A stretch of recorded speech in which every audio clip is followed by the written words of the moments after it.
Eran las 3 de la madrugada cuando el estruendo del portón del garaje me sacó del sueño. No era una hora habitual para que Sofía estuviera fuera, mucho menos para regresar. Me levanté de inmediato, el corazón latiendo con fuerza, mientras los ecos de los neumáticos resonaban en el empedrado del patio. La mirilla de la ventana del salón apenas dejaba ver las luces traseras de su coche apagándose. No encendí la luz. Me quedé quieto en la penumbra, observando cómo Sofía bajaba del coche. Llevaba un vestido que no había visto antes, negro, ajustado, demasiado elegante para cualquier cena con sus compañeras del colegio. Y luego estaba la forma en que miró alrededor, como si esperara que alguien la estuviera observando. Fue en ese momento que mi intuición, ese sexto sentido que uno siempre intenta ignorar, me gritó que algo no estaba bien. La vi meter algo en el maletero antes de cerrar con cuidado, asegurándose de que el clic del cierre no fuera demasiado ruidoso. Luego se giró hacia la puerta principal. Yo me escabullí de vuelta al sofá, tratando de que mis pisadas fueran tan silenciosas como las suyas. Cuando entró, fingí estar dormido, con la respiración regular y los ojos cerrados. «¿Andrés?», susurró, como si no estuviera segura de si estaba ahí. No respondí. Sentí cómo se quedaba parada por un momento, observándome, antes de dirigirse al baño del pasillo. La puerta se cerró con un suave clic y el sonido del agua corriendo llenó el aire. Me levanté despacio, el suelo frío bajo mis pies desnudos, y me dirigí al garaje. El maletero de su coche estaba cerrado, pero no había puesto el seguro. Lo abrí con cuidado. Dentro había una caja, envuelta en una bolsa de tela, con manchas oscuras que no me costó identificar como sangre seca. El olor metálico me golpeó antes de que mi mente pudiera procesarlo. De repente, el silencio de la casa me pareció opresivo. Me quedé congelado, incapaz de decidir qué hacer, hasta que escuché sus pasos regresar del baño. Cerré el maletero de un golpe, demasiado fuerte para mi propio gusto. Si ella lo oyó, no lo demostró. Segundos después, la vi pasar al dormitorio sin decir nada, como si aquella noche fuera completamente normal. Como si todo estuviera bien. Pero sabía que no lo estaba. No tenía idea de lo que había hecho, pero en ese momento comprendí que la mujer con la que compartía mi vida tenía un secreto. Y lo peor de todo era que ese secreto ahora también me incluía a mí. No pude dormir. Me quedé tumbado, mirando el techo, mientras la respiración de Sofía marcaba un ritmo casi burlón a mi lado. Cada tanto giraba hacia ella, intentando descifrar algo en su rostro relajado. Parecía tan tranquila, tan normal, que por un momento casi me convencí de que todo era un malentendido, una coincidencia absurda. Pero esa caja seguía ahí, como un ladrillo invisible sobre mi pecho. A las 6 de la mañana, cuando su alarma sonó, me hice el dormido. Sentí cómo se levantaba con cuidado y caminaba hacia el baño. Cerró la puerta detrás de ella, y entonces supe que tenía que moverme rápido. Bajé de la cama en silencio y me dirigí de nuevo al garaje. Esta vez, armándome de valor, abrí la caja. Dentro había un par de guantes de cuero manchados de sangre, un cuchillo de cocina grande con el filo irregular y una camisa blanca también ensangrentada. Reconocí la camisa de inmediato, era mía. Mi mente entró en pánico. ¿Qué diablos hacía eso ahí? ¿Por qué estaba manchada de sangre? ¿Qué había hecho Sofía? Antes de que pudiera pensar en esconder algo o tomar fotografías, el ruido del grifo cerrándose en el baño me hizo dar un salto. Cerré la caja y el maletero, asegurándome de no dejar rastros de mi intromisión, y volví al dormitorio justo a tiempo. Me arrojé a la cama y, segundos después, ella salió del baño, ya vestida para el día. ¿Hoy trabajas hasta tarde?, preguntó, arreglándose el cabello frente al espejo. Puede ser. Depende de cómo vaya el día en la tienda, respondí, tratando de que mi voz no delatara nada. Vale. Yo tengo una reunión en el colegio, así que probablemente llegue tarde también. Me forcé a sonreír, aunque el nudo en mi estómago seguía creciendo. Cuando se fue, me quedé en casa. No tenía ánimos ni concentración para ir al trabajo. Necesitaba entender qué estaba pasando. Tomé un café que no probé realmente y me dirigí al garaje por tercera vez, esta vez decidido a encontrar respuestas. Dentro de la caja, algo llamó mi atención, un pedazo de papel doblado en uno de los bolsillos de la camisa. Lo saqué con cuidado. Era un recibo de un restaurante. La fecha era de la noche anterior, y el lugar quedaba a unos 20 minutos en coche. El nombre en el encabezado no me decía nada, Restaurante El Faro. Pero lo que sí me dejó perplejo fue la hora, 11:45 de la noche que hacía Sofía cenando tan tarde en un lugar así. Y más importante, ¿con quién? Mi mente se llenó de posibilidades, cada una más inquietante que la anterior. Decidí que no podía quedarme sentado. Tenía que ir a ese restaurante, hacer preguntas, descubrir si alguien la había visto. Necesitaba saber a quién estaba protegiendo, o qué estaba escondiendo. Tomé el recibo y salí de casa, sintiéndome como un detective amateur que investigaba su propio matrimonio. Mientras conducía, no podía quitarme de la cabeza la imagen de esa caja y lo que significaba. Algo grave había ocurrido, y Sofía estaba en el centro de todo. El restaurante El Faro tenía un aire tranquilo y acogedor, con mesas bien dispuestas y una terraza con vistas al río. Llegué al mediodía, cuando los comensales comenzaban a llenar las mesas para el almuerzo. Entré con el recibo en el bolsillo, tratando de no parecer nervioso, aunque mi corazón martilleaba con fuerza. Me acerqué al mostrador donde una mujer de mediana edad atendía, probablemente la encargada. Le mostré el recibo y le pregunté. Disculpe, estuve aquí anoche, creo que dejé algo en una de las mesas. ¿Podría decirme si alguien lo entregó? Ella miró el recibo, luego a mí, y asintió con amabilidad. Claro, déjeme ver.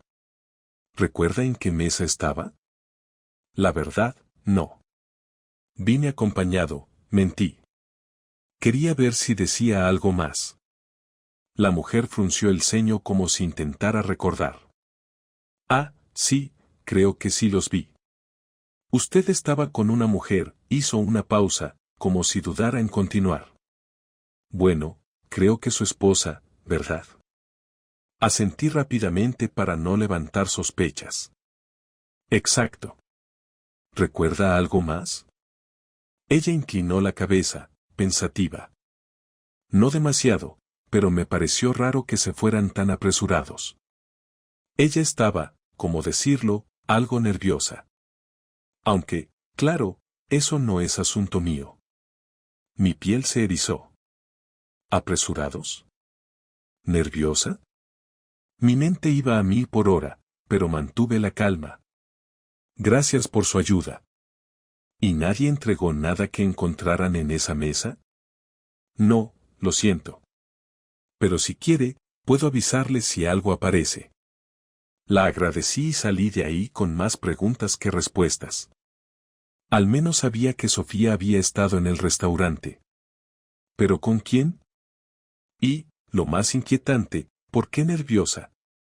De regreso a casa, traté de calmarme, aunque mi cerebro parecía estar procesando demasiada información. Decidí esperar. Ver qué hacía Sofía esa noche. Ver si había alguna señal, un detalle que me ayudara a entender el caos en el que mi vida se estaba convirtiendo. Sofía llegó tarde, como había dicho, aunque esta vez su rostro no mostraba cansancio, sino una tranquilidad que parecía casi ensayada. Estaba actuando con una precisión que nunca antes había visto en ella. ¿Qué tal tu día?, preguntó casualmente mientras dejaba su bolso en la mesa de entrada. Normal. ¿Y el tuyo?, respondí, observándola de cerca. Cansado. Esa reunión fue eterna, dijo, rodando los ojos. Pero había algo en su tono, algo que no encajaba. Una parte de mí quería gritarle en ese instante, sacudirla y exigirle respuestas. Pero decidí mantener la calma, esperar el momento adecuado. Cuando se dirigió al baño, la seguí, deteniéndome en la puerta. La vi por el espejo mientras se quitaba el maquillaje. ¿Dónde estuviste anoche, Sofía?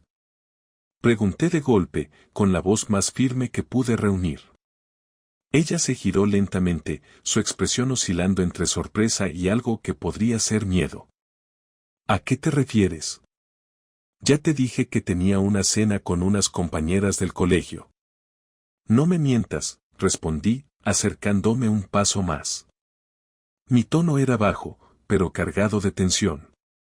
Fuiste al restaurante El Faro. Lo sé. La máscara de tranquilidad que llevaba puesta empezó a resquebrajarse. Bajó la mirada, evitando mis ojos. ¿Cómo sabes eso? Murmuró, más para sí misma que para mí. Eso no importa. Lo que quiero saber es con quién estabas.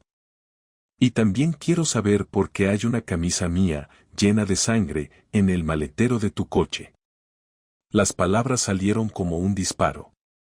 No había vuelta atrás. Su rostro se transformó en puro terror. Intentó decir algo, pero las palabras no salían. Finalmente, logró articular. No es lo que piensas, Andrés. Te lo puedo explicar. Entonces hazlo. Grité, perdiendo el control por un instante. ¿Qué está pasando, Sofía? Dímelo ahora mismo. Ella temblaba, con lágrimas formándose en sus ojos. Pero lo que dijo a continuación no fue una explicación, sino una súplica. Por favor, no llames a la policía. ¿No llame a la policía? Repetí, mi voz temblando entre incredulidad y furia. ¿Por qué no? Dime qué hiciste, Sofía. Ella se apoyó contra la pared, como si el peso de mis palabras la aplastara. Sus ojos estaban desenfocados, como si buscara una salida, una excusa, algo que pudiera detener la tormenta. Pero yo ya no estaba dispuesto a aceptar evasivas. Andrés, te lo juro, no quería involucrarte en esto. No era mi intención que lo supieras, su voz era apenas un susurro. ¿Involucrarme en qué? Grité, acercándome un paso más. Mi paciencia había llegado al límite. Habla de una vez. Finalmente, como si las palabras le arrancaran un trozo de alma, confesó. Era un accidente. No sabía qué hacer. Me asusté y pensé que podía manejarlo sola. ¿Un accidente? Repetí, más confundido que nunca. ¿De qué estás hablando? Sofía se derrumbó en el suelo, tapándose la cara con las manos. Entre sollozos, explicó que, la noche anterior, había estado en el restaurante con un hombre llamado Javier, un compañero de trabajo. Habían salido para discutir un proyecto, o al menos eso era lo que ella alegaba. Después de cenar, habían decidido tomar una copa en su coche. Según ella, Javier había intentado sobrepasarse, y en su pánico, ella había tomado el cuchillo que tenía en el coche, según ella, lo usaba para cortar fruta, y lo había apuñalado. Me quedé mirándola, incapaz de procesar lo que decía. ¿Y lo mataste? Pregunté, mi voz baja y peligrosa. Ella asintió, temblando. Lo hice.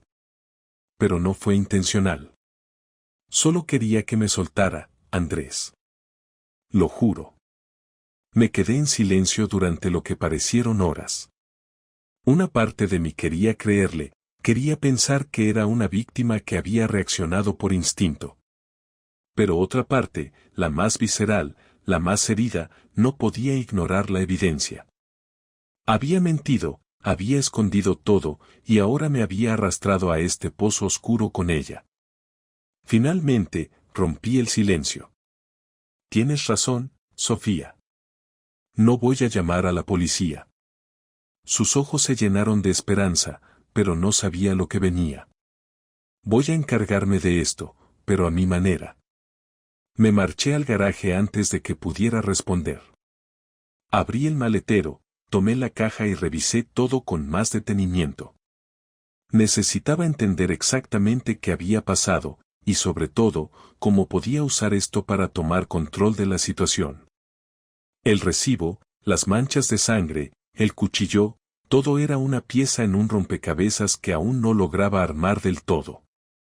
Esa noche, mientras Sofía dormía, comencé mi propia operación. Mi primer paso fue llevar la caja y todo su contenido a un lugar seguro, lejos de casa. Un viejo amigo, Pedro, que era dueño de un taller mecánico, me debía un favor. Sabía que no haría preguntas, siempre y cuando mantuviera la discreción. El segundo paso fue investigar a Javier.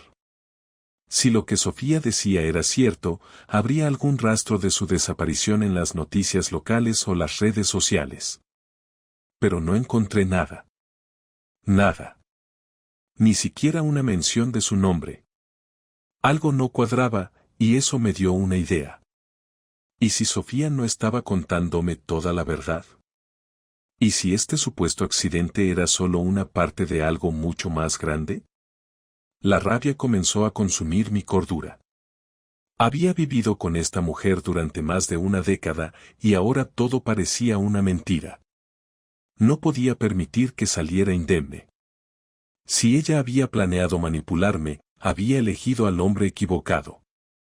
Esta vez, sería yo quien tendría el control. El tercer paso fue el más arriesgado. Esa mañana, sin decirle nada, llamé al restaurante.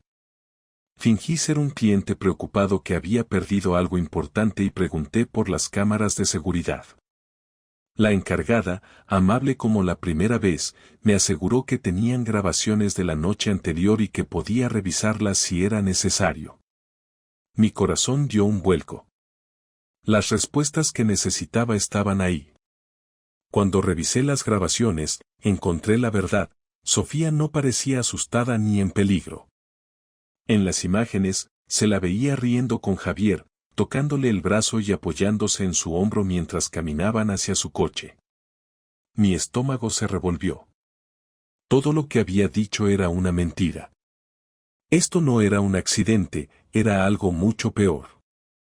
Volví a casa con una decisión tomada. Ella había jugado conmigo, y ahora yo iba a jugar con ella. Esa noche, le mostré las imágenes. No dije una palabra mientras las veía, y la forma en que su rostro pasó de la sorpresa al pánico fue suficiente para confirmar todo. Esto no es lo que parece, comenzó a decir, pero la interrumpí. No te preocupes, Sofía. No voy a decirle nada a la policía. Ella suspiró, aliviada, pero luego añadí. Pero tú y yo no hemos terminado. La atmósfera en la casa era sofocante. Sofía apenas hablaba, y yo me movía con una calma calculada, dejando que el silencio hiciera su trabajo. Quería que se sintiera atrapada, que supiera que su destino ya no estaba en sus manos. Todo había cambiado. El control, el poder, la narrativa, todo me pertenecía ahora. Finalmente, esa noche, después de cenar, me senté frente a ella en la sala. Puse las manos sobre la mesa y la miré fijamente. Vamos a hablar, Sofía. Y esta vez, sin mentiras. Mi tono era frío, casi clínico. Ella tragó saliva y asintió, pero no dijo nada. Vi las grabaciones. Sé que Javier no te atacó. Sé que estabas perfectamente cómoda con él. Así que vamos a empezar de nuevo. ¿Qué pasó realmente? Sus ojos se llenaron de lágrimas, pero no era tristeza lo que mostraban. Era miedo. No de mí, sino de lo que venía. Está bien, dijo finalmente, con la voz temblorosa. Sí, fui yo quien lo mató. Pero no fue un accidente, Andrés. Él sabía cosas. Sabía cosas que podrían arruinarme, y tenía que detenerlo. ¿Qué cosas, Sofía? Mi paciencia era una cuerda al borde de romperse.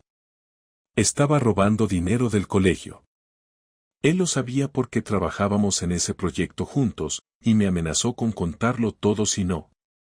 Su voz se quebró, pero no por culpa, sino por frustración. Si no hacía lo que él quería. La miré, incrédulo. ¿Dinero? ¿Amenazas?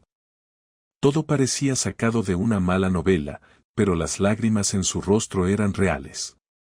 ¿Y pensaste que matarlo era la solución? Pregunté con un tono de incredulidad que no pude contener. No quería hacerlo. Gritó, con desesperación en los ojos. Solo quería asustarlo. Pero las cosas se salieron de control, y cuando me di cuenta, ya estaba muerto. Me recosté en el sofá, procesando todo lo que había escuchado. Todo el amor que alguna vez sentí por ella parecía una sombra distante. Ahora solo quedaba el vacío, un hueco oscuro donde antes había confianza. Bien. Ahora sabemos la verdad, dije finalmente, con una calma que incluso a mí me sorprendió. ¿Qué vas a hacer?, preguntó, susurrando como si no quisiera escuchar la respuesta. La miré fijamente, dejando que sintiera el peso de mi decisión. Primero, vas a entregar tu renuncia al colegio. Mañana mismo. No quiero que vuelvas a pisar ese lugar. Segundo, vas a decirme dónde está el cuerpo de Javier, porque tengo que asegurarme de que no aparezca en el peor momento posible. Y tercero, vamos a vender esta casa. En cuanto todo esté arreglado, nos iremos cada uno por su lado. Su rostro se descompuso. ¿Nos vamos a separar?, murmuró, como si no pudiera creerlo. ¿Qué esperabas, Sofía?, dije, levantándome para terminar la conversación. ¿Que pudiera seguir viviendo contigo como si nada? Has mentido, robado y matado. No hay vuelta atrás. Ella rompió en llanto, pero esta vez no sentí ni una pizca de compasión. Me di la vuelta y me dirigí al dormitorio, dejando que su culpa la consumiera. Esa noche dormí poco. La mente me daba vueltas con pensamientos sobre lo que acababa de suceder y lo que tenía por delante. Ya no había un nosotros. Lo que alguna vez fue un matrimonio lleno de confianza y amor había muerto la misma noche que Sofía decidió mentirme y cruzar líneas que no tienen retorno. A la mañana siguiente, mientras desayunaba en silencio, Sofía apareció en la cocina con una mirada apagada, derrotada. He redactado mi carta de renuncia, dijo, colocando un sobre la mesa. La entregaré hoy mismo. Asentí, sin mirarla, y continué con mi café. ¿Y el cuerpo?, pregunté después de un momento.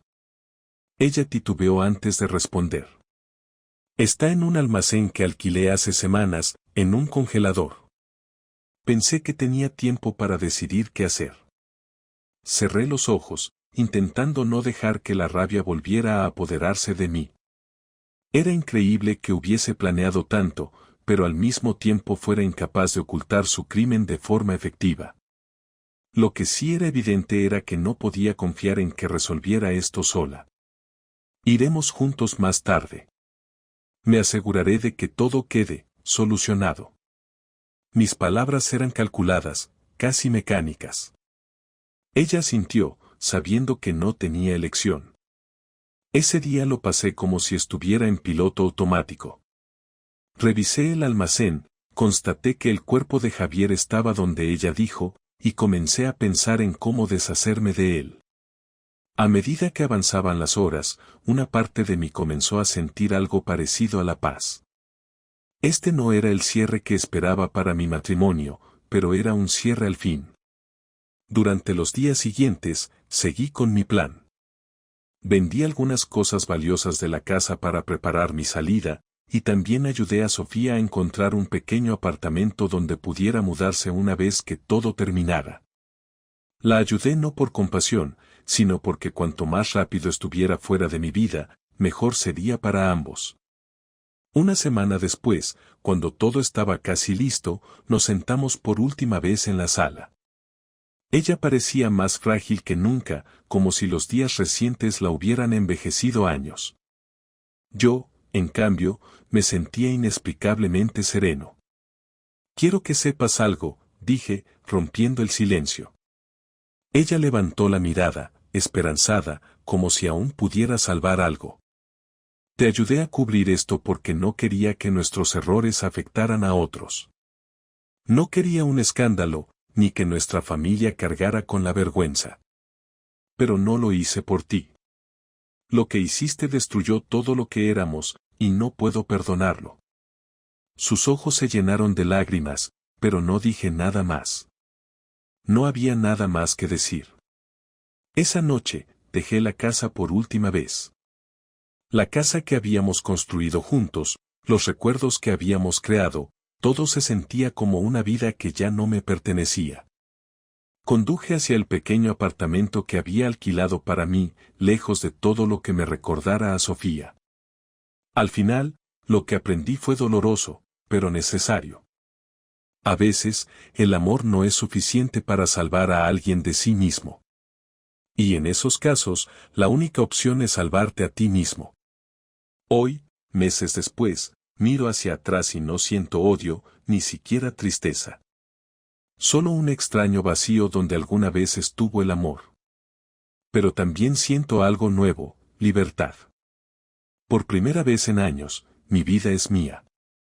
Y aunque el futuro es incierto, estoy dispuesto a enfrentar lo que venga, sabiendo que dejé atrás el peso de un pasado que casi me destruye.